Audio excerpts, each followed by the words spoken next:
സ്വരപ്പെടുത്തി പറഞ്ഞേ ഹല്ലേലൂയ. സ്വർഗത്തെക്കുറിച്ചുള്ള സഭയുടെ പ്രബോധനം സഭ പഠിപ്പിക്കുന്നത് ഇങ്ങനെയാണ്: ദൈവത്തിൻ്റെ കൃപാവരത്തിലും സൗഹൃദത്തിലും മരിക്കുകയും പൂർണ്ണമായി വിശുദ്ധീകരിക്കപ്പെടുകയും ചെയ്യുന്നവർ ക്രിസ്തുവിനോടുകൂടെ എന്നേക്കും ജീവിക്കുന്നവർ ദൈവത്തെ പോലാണ്. എന്നാൽ അവിടുന്ന് ആയിരിക്കുന്ന പോലെ അവർ അവിടുത്തെ മുഖാമുഖം കാണുന്നു. സ്വരപ്പെടുത്തി പറഞ്ഞേ ഹല്ലേലൂയ. ഒക്കെ പറഞ്ഞേ ഹല്ലേലൂയ. നിത്യമായ ആനന്ദം. അത് ഈ ഭൂമി വെച്ച് 100% വിശുദ്ധീകരിക്കപ്പെട്ടവർ, യേശുവിൻ്റെ രക്തത്താൽ വിശുദ്ധീകരിക്കപ്പെട്ട് പൂർണ്ണമായിട്ട് കൃപാവരത്തിൽ എത്തിച്ചേർന്ന ആത്മാക്കൾ മാത്രമാണ് മരണാനന്തരം മരിക്കുന്ന ഉടനെ നിത്യസൗഭാഗ്യത്തിലേക്ക് പ്രവേശിക്കുക. അടുത്തത് ശുദ്ധീകരണ സ്ഥലം. ഒത്തിരി പേര് പറയും എന്നാൽ ശുദ്ധീകരണ സ്ഥലത്തൂടെ കയറിപ്പോവാമല്ലോ അല്ലേ? സ്ഥലം പറഞ്ഞേ ഹല്ലേലൂയ. യേശുവിനോട് പറഞ്ഞ യേശുവേ നന്ദി. ശുദ്ധീകരണ സ്ഥലം ഉണ്ടല്ലോ, അതുകൊണ്ട് പിന്നെ കുഴപ്പമില്ല, അതുകൊണ്ട് എല്ലാവരും പ്രാർത്ഥിച്ച് കയറ്റിക്കൊണ്ട് പൊക്കോളൂല്ലോ. ഇങ്ങനെ ചിന്തിക്കുന്ന ചില ആളുകളൊക്കെ ഉണ്ട്. അത് ശരിക്കും പഠിക്കാത്തതുകൊണ്ട് അവർക്ക് പറഞ്ഞേ ഹല്ലേലൂയ. ആർക്കാണ് ശുദ്ധീകരണ സ്ഥലം കൊടുക്കുന്നതെന്ന് ബൈബിൾ സഭയുടെ വചനം, അത് തിരുവചനം പഠിപ്പിക്കുന്നത്. അതേപടി അച്ഛൻ വായിക്കാൻ പോവുക. സ്വരപ്പെടുത്തി പറഞ്ഞേ ഹല്ലേലൂയ. ദൈവത്തിൻ്റെ കൃപാവരത്തിലും സൗഹൃദത്തിലും മരിക്കുന്നവർ, അങ്ങനെ മരിക്കണം. അവർ പൂർണ്ണമായി ശുദ്ധീകരിക്കപ്പെട്ടവരല്ലെങ്കിലും നിത്യരക്ഷയുടെ ഉറപ്പ് നേടിയവർ. എന്നാൽ സ്വർഗീയ ആനന്ദത്തിലേക്ക് പ്രവേശിക്കുവാൻ ആവശ്യമായ വിശുദ്ധി നേടുന്നതിന് വേണ്ടി അവർ മരണാനന്തരം ശുദ്ധീകരണത്തിന് വിധേയരായിത്തീരുന്നു. തിരഞ്ഞെടുക്കപ്പെട്ടവരുടെ അന്തിമ ശുദ്ധീകരണത്തെ സഭ ശുദ്ധീകരണ സ്ഥലം പർഗട്ടറി എന്ന് വിളിക്കുന്നു. ശപിക്കപ്പെട്ടവരുടെ ശിക്ഷയിൽ നിന്ന് അത് തികച്ചും വിഭിന്നമാണ്. ശുദ്ധീകരണ സ്ഥലത്തെ സംബന്ധിച്ച സഭയുടെ വിശ്വാസ പ്രബോധനങ്ങൾ, പ്രത്യേകമായും ഫ്ലോറൻസിലെയും ട്രെൻഡ് സൂനകദോസ്, ഫ്ലോറൻസ് ട്രെൻഡ് എന്നീ സൂനകദോസുകളിൽ അത് വ്യക്തമായി പഠിപ്പിക്കുന്നുണ്ട്. സ്വരപ്പെടുത്തി പറഞ്ഞേ ഹല്ലേലൂയ. ഇനി കേട്ടുകൊള്ളു. ശുദ്ധീകരണ സ്ഥലം എന്നാൽ എന്ത്? ലഘുവായ കുറ്റങ്ങളെ സംബന്ധിച്ചിടത്തോളം അവസാന വിധിക്ക് മുമ്പ് ഒരു ശുദ്ധീകരണ അഗ്നി ഉണ്ടെന്ന് നാം വിശ്വസിക്കും. എന്താണ് ലഘുവായ പാപം? മാരകമായ പാപം. മാരകമായ പാപം എന്ന് വെച്ചാൽ പൂർണ്ണമായ അറിവോടും സമ്മതത്തോടും കൂടെ ദൈവകൽപ്പനകൾ, ദൈവവചനങ്ങൾ ലംഘിക്കുന്നതാണ് മാരക പാപം. അറിയാതെ ചെയ്തു പോകുന്ന തെറ്റുകൾക്ക്, അറിവില്ലായ്മ കൊണ്ട് വന്നു പോകുന്ന തെറ്റുകൾക്ക് പറയുന്ന പേരാണ് ലഘുവായ കുറ്റം എന്ന്. സർവോടത്തെ പറഞ്ഞ ഹല്ലേലൂയ. അറിവില്ലായ്മ കൊണ്ട് സംഭവിക്കുന്ന പാപങ്ങൾ, അറിയാതെ സംഭവിച്ചു പോകുന്ന, out of ignorance it happens, അതാണ് ലഘുവായ വീനിയൽ സിൻസ് എന്ന് പറയുന്നത്. മോർട്ടൽ സിൻസ് എന്ന് പറയുന്നത് ഒരുപാട് അറിഞ്ഞുകൊണ്ട് ഈ കാലഘട്ടത്തിൽ പലപ്പോഴും നമ്മുടെ കൂട്ടായ്മയിലൊക്കെ ഉണ്ട്. മാരക പാപത്തെ ചെയ്യും. പൂർണ്ണമായ അറിവും അബോർഷൻ മാരകപാപമാണ്. ചില പാപങ്ങളെല്ലാം ദൈവകൽപ്പനകൾ മുഴുവൻ തന്നെ അതിൽ ലംഘിക്കുമ്പോൾ അത് നമ്മൾ ചെയ്യുന്നത് മോർട്ടൽ സിന്നുകളാണ്, മാരക പാപമാണ്. അത് ചെയ്യുമ്പോൾ നമ്മുടെ ആത്മാവിന് ശുദ്ധീകരണ സ്ഥലം പോലും കിട്ടിയല്ല. രണ്ട് കരമെടുത്ത് പറഞ്ഞ് യേശുവേ എന്ന് പറഞ്ഞേ. അടുത്ത് വായിക്കുകയാണ്. ലഘുവായ കുറ്റങ്ങളെ സംബന്ധിച്ചിടത്തോളം അവസാനം ലഘുവായ കുറ്റങ്ങൾക്കാണ് അത് ശുദ്ധീകരണാഗ്നി. പരിശുദ്ധാത്മാവിനെതിരെ ദൂഷണം പറയുന്നവരോട് ഈ യുഗത്തിലോ വരും യുഗത്തിലോ ക്ഷമിക്കപ്പെടുകയില്ലെന്ന് ബൈബിൾ ഈശോയാണ്.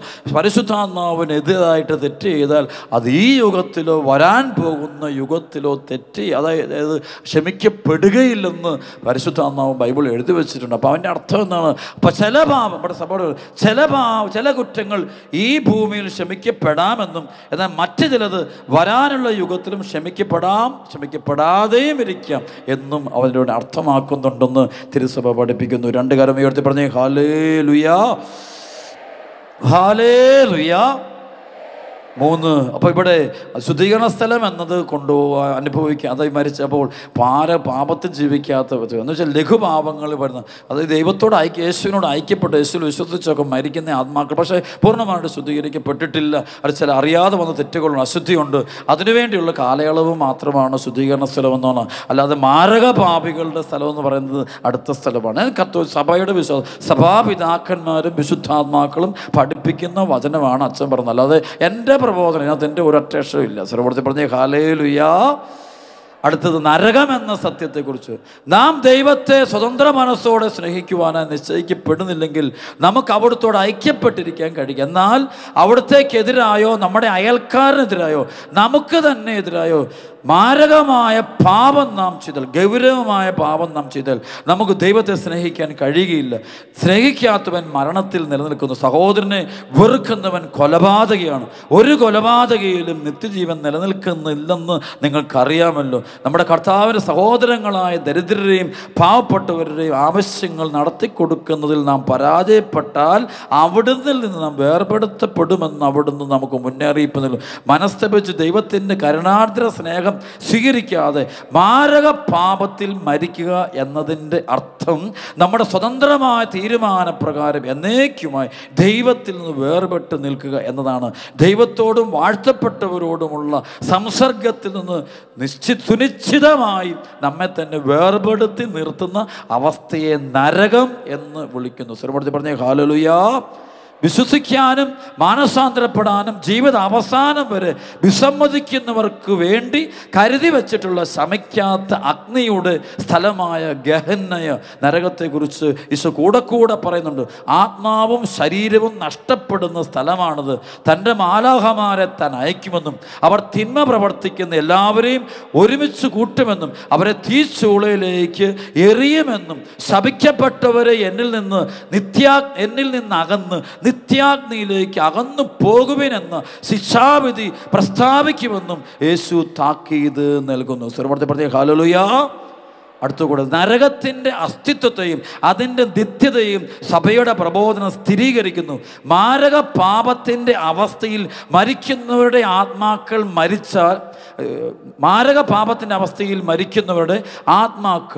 മരിച്ചാൽ ഉടനെ നരകത്തിലേക്ക് പതിക്കുന്നു. അവിടെ അവർ നിത്യാഗ്നിയായ നരക പീഡനങ്ങൾ അനുഭവിക്കും. നരകത്തിലെ പ്രധാന ശിക്ഷ ദൈവത്തിൽ നിന്നുള്ള എന്നേക്കുമായിട്ടുള്ള വേർപാടാണ്. ദൈവത്തിൽ മാത്രമാണല്ലോ മനുഷ്യന് ജീവനും സന്തോഷവും ഉണ്ടാകുന്നത്. അതിനുവേണ്ടിയാണ് അവൻ സൃഷ്ടിക്കപ്പെട്ടത്. അതാണ് അവൻ ആഗ്രഹിക്കുന്നതും. സ്ഥലപ്പെടുത്തി പറഞ്ഞേ ഹല്ലേലൂയ, ഹല്ലേലൂയ, ഹല്ലേലൂയ. വീണ്ടും സഭ പറയുകയാണ്, നരകത്തിൽ പോകാൻ ആരെയും ദൈവം മുൻകൂട്ടി നിശ്ചയിക്കുന്നില്ല. കാരണം അതിന് ദൈവത്തിൽ നിന്ന് മനഃപൂർവ്വമായൊരു പിന്തിരി. മാരക പാപത്തിലുള്ള ജീവിതവും അതിൽ അവസാനം വരെ നിലനിൽക്കുമ്പോഴാണ് അവൻ്റെ ആത്മാവ് നഷ്ടപ്പെട്ടു പോകുന്നത്. പ്രിയപ്പെട്ട മക്കളെ, മരണം ഈ ഭൂമിയിലെ ജീവിതം കൊണ്ട് നമ്മുടെ ജീവിതം അവസാനിക്കില്ല. അതിനുശേഷം ഒരു ജീവിതമുണ്ട്. ആ ജീവിതം ഉണ്ടെന്ന് നമുക്ക് അനുഭവത്തിലൂടെ വ്യക്തമായിട്ട് കാണിച്ചു തന്നത് നമ്മുടെ കർത്താവായ യേശു ക്രിസ്തു. നമുക്ക് ഈശോ തന്നെ പീഡകളേറ്റ് കുരിശിൽ രക്തം ചിന്തി മരിച്ചതിൻ്റെ തന്നെ കാരണം എന്താണെന്നറിയാമോ? ഉയർത്തെഴുന്നേൽക്കുമെന്നുള്ള ബോധ്യമുള്ളത് കൊണ്ട്. സ്വരപ്പെടുത്തി പറഞ്ഞേ ഹല്ലേലൂയ. യേശുവിൻ്റെ കൈകാലുകളിൽ ആണികൾ തറച്ച് യേശു കുരിശിൽ രക്തം ചിന്തി മരിക്കുമ്പോൾ അങ്ങനെ മരിക്കാൻ തന്നെ കാരണം അതിനുശേഷം ഉയർത്തെഴുന്നേൽക്കുമെന്ന് ഈശോയ്ക്ക്. ഈശോ ദൈവപുത്രനായതുകൊണ്ട് എല്ലാം അറിയുന്നവനാണ്. അതുകൊണ്ട് അതും ശരിക്കും നമ്മൾ ഈശോ എന്തിനാണ് ഈ 33 വയസ്സിൽ മരിച്ചത്? ഈശോ നമുക്കൊരു വലിയൊരു അനുഭവം തരാനാണ്. മരണാനന്തരം നിങ്ങളുടെ ഈ ഭൂമിയിലെ ജീവിതത്തിന് ശേഷം നമുക്കൊരു ജീവിതമുണ്ട്. അതുകൊണ്ടാണ് പൗലോസ് പറയുന്നത് റോമാ 8:18 നമുക്ക് ലഭിക്കാനിരിക്കുന്ന മഹത്വത്തോട് തുലനം ചെയ്യുമ്പോൾ ഇന്നത്തെ കഷ്ടതകളെല്ലാം നിസ്സാരമാണ്. അതുകൊണ്ട് ഈ ഭൂമിയിലെ കഷ്ടതകളും ദുഃഖങ്ങളും ദുരിതങ്ങളൊന്നും നിങ്ങൾ ഗൗരവമായിട്ട് കാണണ്ട. കാരണം ഇതിന് ശേഷം ഒരു ജീവിതമുണ്ട്, അസ്തിത്വമുള്ള നിത്യമായ ജീവിതമുണ്ട്. അതാണ് ഏറ്റവും പ്രധാനപ്പെട്ട ജീവിതമെന്ന് സ്വരപ്പെടുത്തി പറഞ്ഞ ഹല്ലേലൂയ. എന്തിനാണ് ദൈവജനം മാമോദീസ എന്ന കൂദാശ സ്വീകരിക്കുന്നത്? എന്തിനാ മാമോദീസ സ്വീകരിക്കുമ്പോൾ ഒരു വ്യക്തി യേശുക്രിസ്തുവിൻ്റെ പീഡാസഹനത്തിലും ഈശോ മിശിഹായുടെ മരണത്തിലും ഈശോ മിശിഹായുടെ സംസ്കാരത്തിലും ഈശോ മിശിഹായുടെ ഉത്ഥാനത്തിലും പങ്കുപറ്റി ദൈവമകനായിട്ട് ദൈവമകളായിട്ട് ഉയർത്തപ്പെടുന്ന സമയമാണ് മാമോദീസ. യേശുവിൽ വിശ്വസിക്കണമെന്ന് പറയാണ്ട് കാരണം എന്നറിയാമോ? സംഭവിതാണ് ഉയർത്തെഴുന്നേൽപ്പിക്കാൻ നമ്മുടെ മർത്യ ശരീരങ്ങൾക്ക് ജീവൻ പ്രദാനം ചെയ്യാൻ കഴിവുള്ളവൻ ഒരുവൻ മാത്രം. ആര് മാത്രം പറഞ്ഞേ? യേശു ക്രിസ്തു മാത്രം. 2 കരമുയർത്തി പറഞ്ഞേ ഹല്ലേലൂയ, ഹല്ലേലൂയ. ഈശോ പറഞ്ഞു, ഞാൻ ജീവന്റെയും മരണത്തിൻ്റെയും നാഥനാണ്. ജീവന്റെയും മരണത്തിൻ്റെയും നാഥനാണ് യേശു. ജീവന്റെയും ഞാൻ ഉത്ഥാനമാണ്. യേശു ഉയർപ്പിക്കുന്നവനാണ്. അതുകൊണ്ടാണ് യേശുവിൽ നമ്മൾ എന്തുകൊണ്ടാണ് യേശു വിശ്വസിക്കുന്നത്? മരണാനന്തരം എനിക്ക് ഉയർത്തെഴുന്നേറ്റ് സ്വർഗത്തിൽ എനിക്ക് ജീവിതം നടത്തണം, ഇപ്പം ഈ ജീവിതത്തിലേക്ക് പോകണം. അതാണ് സത്യം. അതുകൊണ്ട് എല്ലാം നമ്മെ പഠിപ്പിച്ചവനാണ് നമ്മുടെ കർത്താവ്. കൈയടിച്ച് കർത്താവ് നന്ദി പറഞ്ഞേ മക്കള്. ഒറ്റ വിളി. അവർ കരം കൂടി എടുത്ത് പറഞ്ഞേ ഹല്ലേലൂയ, ഹല്ലേലൂയ, യേശുവേ നന്ദി, ഹല്ലേലൂയ, ഹല്ലേലൂയ. അഭിഷേകത്തെ പറഞ്ഞേ ഹല്ലേലൂയ, യേശുവേ നന്ദി. അപ്പോൾ ഇനി ഒന്ന് രണ്ട് കാര്യങ്ങൾ പറയാം. നമ്മുടെ മരണവുമായി ബന്ധപ്പെട്ട, നമ്മുടെ മരണവുമായി ഒരു ക്രിസ്ത്യാനി നമ്മൾ മരിച്ച്, നമ്മൾ ഈ ഭൂമിയിൽ ആരായാലും ഏത് വിശ്വാസത്തിൽ കഴിയുന്ന വ്യക്തിയായാലും ഒരു സത്യം അറിഞ്ഞുകൊള്ളൂ. Price the Lord. ഈ സത്യം പറയുമ്പോൾ എല്ലാവർക്കും വിഷമം വരും. Price the Lord. മരിച്ചു കഴിയുമ്പോൾ ആദ്യം കാണുന്നത്, ഈ ഭൂമിയുള്ള ഏതൊരു വ്യക്തിയും ശരീരത്തിൽ നിന്ന് ജീവൻ വേർപിരിയുമ്പോൾ ആദ്യം കാണുന്നത് ഉയർത്തെഴുന്നേറ്റ ക്രിസ്തുവിനെ ആയിരിക്കും. Price the Lord. മുഴുവൻ ആളുകളും കാണുന്നത് ഉയർത്തെഴുന്നേറ്റ ക്രിസ്തു. ഹല്ലേലൂയ. രണ്ട് സഭയുടെ പറഞ്ഞു, ഞാൻ പഠിപ്പിക്കാൻ പോടുന്നത് രണ്ട്, ഒരു ജീവന്റെ പുസ്തകം തുറക്കപ്പെടും. ഒരു പുസ്തകം തുറക്കപ്പെടും. ഒരുവന്റെ ജീവിതത്തിൽ ആദ്യ നിമിഷം മുതൽ അവസാന മിനിറ്റ് വരെ അവൻ ചെയ്തിട്ടുള്ള എല്ലാ പ്രവർത്തികളും, നന്മ പ്രവർത്തികളും തിന്മ പ്രവർത്തികളും എഴുതപ്പെട്ടിരിക്കുന്ന ഒരു ഗ്രന്ഥം തുറക്കപ്പെടും. അവർക്ക് പറഞ്ഞ ഹല്ലേലൂയ. അതിൻ്റെ വെളിച്ചത്തിൽ ഒരു വിധി ഉണ്ടാകും. മരണമെന്ന സമയത്തുണ്ട്. ഇത് മരിച്ചു കഴിഞ്ഞ് ഞാൻ പറയും ഒരു മണിക്കൂറിനുള്ളിൽ ഈ സംഭവം നടക്കുന്ന പോലെയാണ് സഭയുടെ പ്രബോധനം. ഞാൻ വായിച്ചാലേ നിങ്ങൾക്കൊന്നും മനസ്സിലാവുള്ളൂ. സ്വരപ്പെടുത്തി പറഞ്ഞേ ഹല്ലേലൂയ, ഹല്ലേലൂയ. അപ്പം മരിച്ചു കഴിയുമ്പോൾ ജീവൻ്റെ എല്ലാ പ്രവർത്തികളും തുറക്കപ്പെടും. എല്ലാ പ്രവർത്തികളും ഒക്കെ പറഞ്ഞേ ഹല്ലേലൂയ. അതിൻ്റെ വെളിച്ചത്തിൽ ഒരു വിധി ഉണ്ടാകും നമ്മുടെ മേൽ. ഒരു വിധി, ഒരു ന്യായവിധി ഉണ്ടാകും. പ്രവർത്തികൾക്കനുസരിച്ചുള്ളൊരു വിധി. സ്വരപ്പെടുത്തി പറഞ്ഞേ ഹല്ലേലൂയ.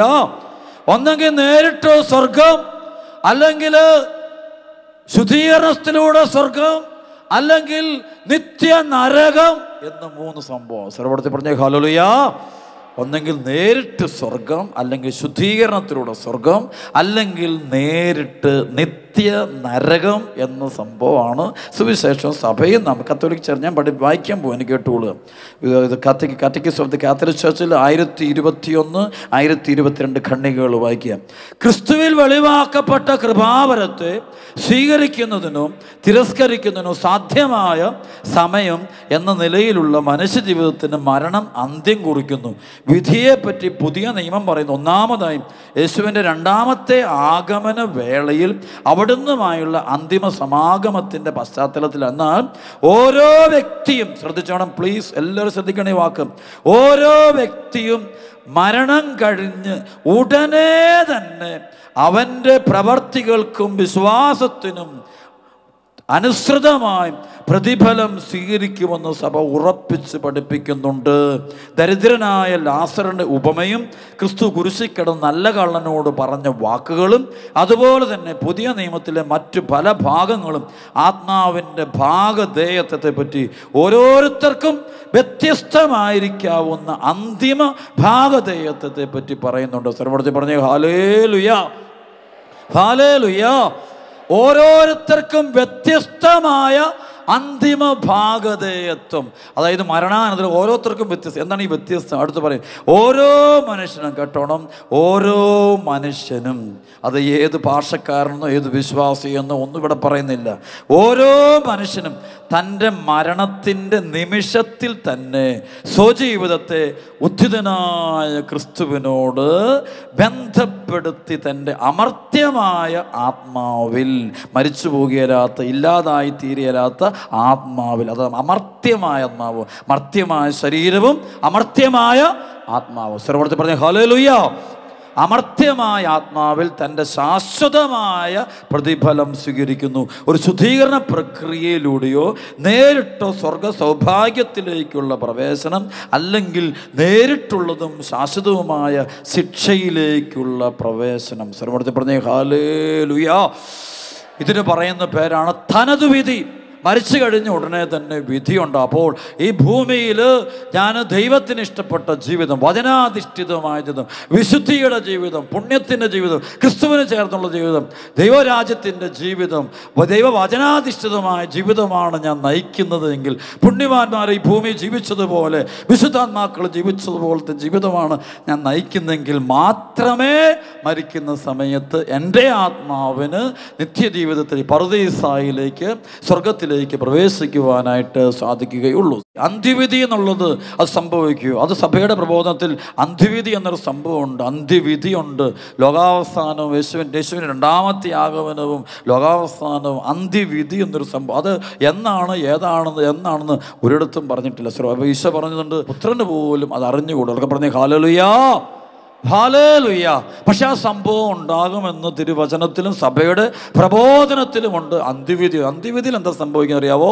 തനതു വിധിയിൽ എൻ്റെ ജീവൻ്റെ പുസ്തകം തുറക്കപ്പെട്ടിട്ട് അവിടെ ചെയ്ത് എൻ്റെ പ്രവർത്തികൾ എനിക്ക് മാത്രമേ കാണത്തുള്ളൂ, എനിക്ക് മാത്രമേ. പക്ഷേ അന്ത്യവിധി ശ്രദ്ധിച്ചോണം, അന്ത്യവിധിയിൽ സഭയുടെ സഭാപിതാക്കന്മാരും വിശ്വാസം പഠിപ്പിക്കുന്നതാണ്. അന്ത്യവിധിയിൽ ഓരോരുത്തരും ചെയ്യുന്ന മുഴുവൻ പ്രവർത്തികളും അത് മുഴുവൻ പരസ്യമാക്കപ്പെടുന്ന പറഞ്ഞ് എല്ലാവരും കാണുന്നു. പക്ഷെ അവിടെ ഒരു കാര്യത്തിൽ മാത്രം രക്ഷപ്പെടുമെന്ന് പറഞ്ഞു. ഒറ്റ കാര്യം മാത്രമേ ഉള്ളൂ, നല്ല കുമ്പസാരം നടത്തി പാപമോചനം നാം വാങ്ങിച്ചെടുത്തിട്ടുണ്ടെങ്കിൽ ആ പാപങ്ങളൊന്നും കാണുകയില്ല. Price the Lord. നല്ല കുമ്പസാരം നടത്തിയിട്ടുണ്ടെങ്കിൽ ആ പാപങ്ങളെല്ലാം മാഞ്ഞു പോകും. നമ്മൾ ദൈവത്തോടായി കാരണം ദൈവത്തിൻ്റെ വിധി സത്യവും നീതിയുക്തമാണെന്ന് ആ ദൈവം തെളിയിക്കുക. അപ്പോൾ അവിടെ പറയുന്നിങ്ങനെ ഓരോ വ്യക്തിയുടെയും ജീവചരിത്രം എല്ലാവരും കാണുക, വെളിപ്പെടുത്തപ്പെടും. എല്ലാവരും കാണുക എന്ന് പറഞ്ഞത് അന്ത്യവിധിയിൽ എല്ലാവരുടെയും രഹസ്യങ്ങൾ എല്ലാവർക്കും കാണാൻ ദൈവം വെളിപ്പെടുത്തുമെന്ന്. അതുകൊണ്ട് അപ്പോഴാണ് മറഞ്ഞിരിക്കുന്നതെല്ലാം വെളിച്ചത്തു വരും. മറഞ്ഞിരിക്കുന്നതെല്ലാം വെളിച്ചു. എന്തുകൊണ്ടൊരു ആത്മാവ് നരകാഗ്നിയിലോട്ട് പോയി? എന്തുകൊണ്ടൊരു ആത്മാവിന് ഇത്ര വർഷം ശുദ്ധീകരണ സ്ഥലത്തേക്ക് അടിയേണ്ടി വന്നു? എന്തുകൊണ്ടൊരു ആത്മാവ് സ്വർഗത്തിലേക്ക് പോയി? ഈ കാര്യം ദൈവം ഈ ഭൂമിയിലുള്ള മുഴുവൻ ആളുകളുടെ മുമ്പിലും വെളിപ്പെടുത്തുന്ന ദിനമാണ് അന്ത്യവിധി എന്നുള്ള ദിനമാണ് എന്ന കാര്യമാണ് ഇവിടെ സഭ പഠിപ്പിക്കുന്നത്. സ്വരപ്പെടുത്തി പറഞ്ഞേ ഹല്ലേലൂയ. രണ്ട് കാര്യം പഠിച്ച ഹല്ലേലൂയ. യേശുവേ നന്ദി. സഭയുടെ വിശ്വാസത്തിൽ ഇത് അടിയുറച്ച് വിശ്വസിക്കുന്ന കാര്യം. അത് എന്നാന്നോ, ഏത് ദിവസമാണെന്നോ, ഏത് മണിക്കൂറാണെന്നോ ആർക്കും അറിഞ്ഞുകൂടെന്നാണ് സുവിശേഷം. പക്ഷെ അത് സംഭവിക്കുമെന്നത് തിരുവചനത്തിലുള്ള വിശ്വാസത്തിലൂടെ നാം അറിയുന്നു. മക്കളെ, അല്പം കൂടെ സ്വർഗോന്മുഖരായിട്ട് ജീവിക്കുക. ഈ ലൗകികനാകരുത്. ജഡത്തിൻ്റെ ദുരാശകൾക്ക് ജീവിതം വിട്ടുകൊടുക്കരുത്. ആത്മാവ്, എൻ്റെ ശരീരത്തിൽ ആത്മാവുണ്ട്, നിൻ്റെ ശരീരത്തിൽ ആത്മാവുണ്ട്. ദൈവമകനാണ്, ദൈവമകളാണ് നീ. അതിന് പോറലേൽക്കരുത്, അതിന് ചെളി പറ്റിക്കരുത്. ചെളി പറ്റിച്ചാൽ മരണസമയത്ത് കണക്കും. മരണമെന്നത് എന്നെന്ന് പറയാൻ പറ്റില്ല. ചിലപ്പോൾ ഇന്ന് സംഭവിക്കാം, ചിലപ്പോൾ നാളെ ആകാം, അടുത്ത ആഴ്ചയാകാം, 1 വർഷം കഴിഞ്ഞാകാം, 5 വർഷം കഴിഞ്ഞാകാം. ഞാൻ അണക്കരയിൽ പറയാറുണ്ട്, 365 ദിവസമാണ് ഒരു വർഷം അല്ലേ? 10 വർഷത്തെ 3650 ദിവസം. 100 വർഷം എന്നൊക്കെ പറഞ്ഞാൽ എത്രയുണ്ടല്ലേ? Praise the Lord.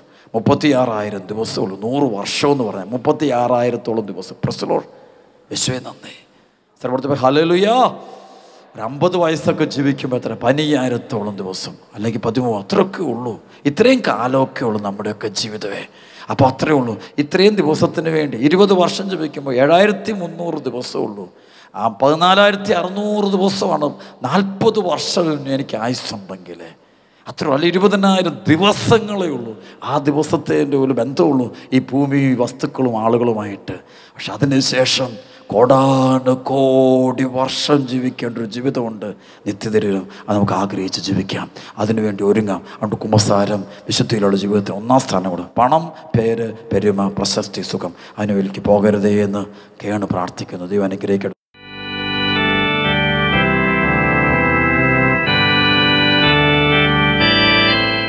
നമ്മുടെ കർത്താവിത ജീവനോടെ നമ്മുടെ മുമ്പിൽ എഴുന്നള്ളി വന്നിരിക്കുന്നു. ഈ തിരുവോസ്തിയിലുള്ള നമ്മുടെ കർത്താവിൻ്റെ സാന്നിധ്യത്തെ നമുക്ക് അറിഞ്ഞ് ആരാധിക്കാം. ഈശോയെ, എൻ്റെ വേദനകളിലേക്കും ദുഃഖങ്ങളിലേക്കും കണ്ണീരിലേക്കും കടന്നു വരണമേ. ഈശോയെ, തിരുമുറിവേറ്റ മക്കൾ എത്തിയിട്ടുണ്ട് കർത്താവേ. തകർന്ന കുടുംബജീവിതങ്ങൾ, തകർന്ന മാതാപിതാക്കൾ, തകർന്നുപോയ ചെറുപ്പക്കാർ, തകർന്നുപോയ കുഞ്ഞുങ്ങൾ, ഈശോയെ വേദനിക്കുന്ന ഒത്തിരി ജീവിതങ്ങൾ.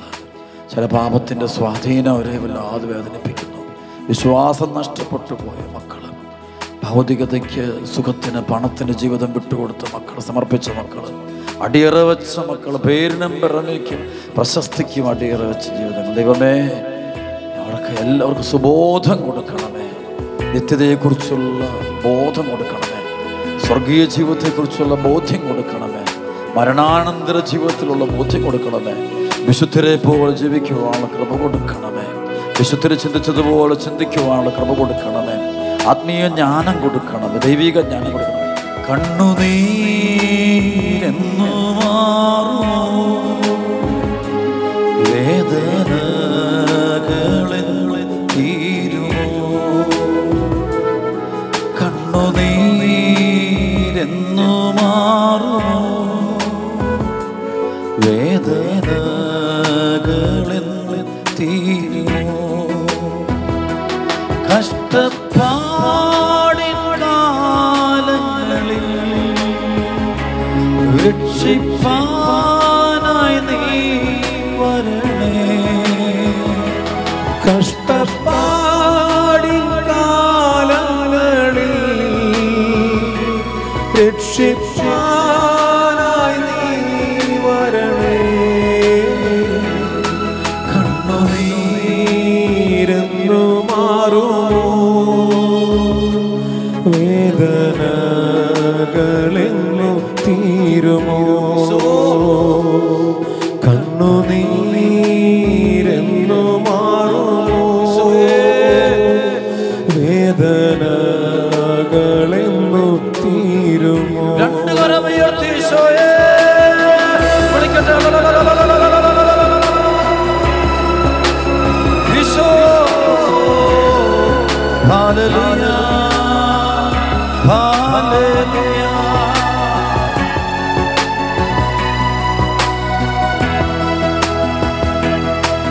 വിഹത്തിൽ ഒന്നുമില്ലായേ നേടിയതെല്ലാം മിഥ്യയേ, ഇഹത്തിൽ ഒന്നുമില്ലായേ നേടിയതെല്ലാം മിഥ്യയേ,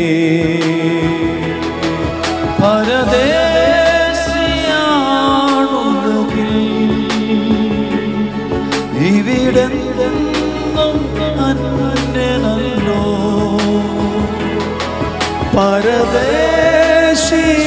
പരദേശിയാണുലകിൽ